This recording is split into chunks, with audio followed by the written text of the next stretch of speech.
Campus Condorcet, elle abritera à terme 1 million de documents, une vraie mine d'or pour les chercheurs et les étudiants. Découverte de ce grand équipement documentaire à Aubervilliers avec Mathieu Caillot et Gaël Darangos. Dans leurs mains passeront 1 million d'ouvrages de sciences humaines venus d'une cinquantaine de bibliothèques disséminées en Île-de-France. Il leur faudra 2 ans pour en venir à bout.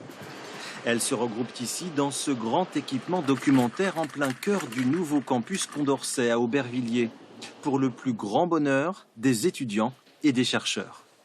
Moi, je travaille en Amazonie, donc j'avais des fonds à Nanterre ou à Villejuif à l'époque, et maintenant et au Quai Branly.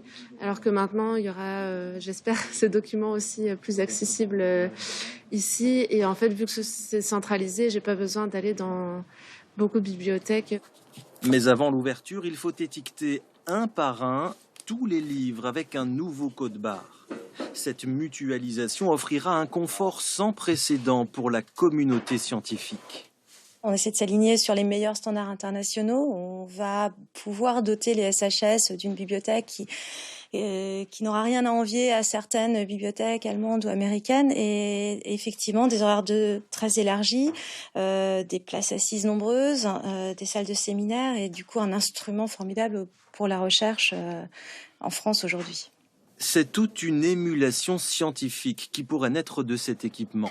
La région y a investi 100 millions d'euros en visant l'excellence internationale, un nouveau Saclay version sciences humaines dans le nord de Paris.